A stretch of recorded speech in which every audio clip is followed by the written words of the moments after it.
सभी जानते हैं कि देवराज इंद्र का पुत्र और किष्किंधा का राजा बाली जिससे भी लड़ता था, लड़ने वाला कितना ही शक्तिशाली हो उसकी आधी शक्ति बाली में समा जाती थी और लड़ने वाला कमजोर होकर मारा जाता था।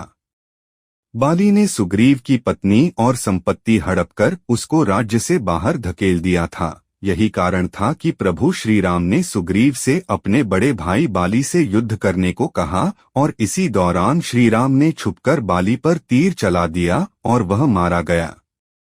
बाली ने अपनी इस अद्भुत शक्ति के बल पर 1000 हाथियों का बल रखने वाले दुंदुभी नामक असुर का वध कर दिया था। दुंदुभी के बाद बाली ने उसके भाई मायावी का भी एक गुफा में वध कर दिया था। इस घटना के बाद ही बाली और सुग्रीव के बीच शत्रुता पैदा हो गई थी। रावण ने बाली की शक्ति के चर्चे सुनकर उससे युद्ध करने की ठानी, लेकिन बाली ने रावण को अपनी कांख में 6 माह तक दबाए रखा था। अंत में रावण ने उससे हार मानकर उसे अपना मित्र बना लिया था।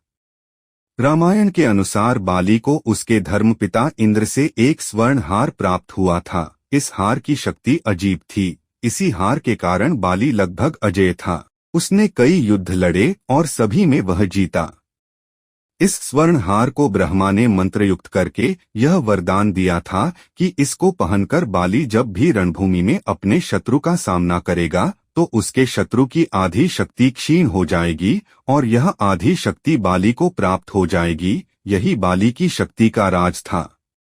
बाली के पिता का नाम वानरश्रेष्ठ ऋक्ष था। बाली का एक पुत्र था जिसका नाम अंगद था। बाली का विवाह वानर वैद्यराज सुषेण की पुत्री तारा के साथ संपन्न हुआ था। तारा एक बहुत ही सुंदर अप्सरा थी।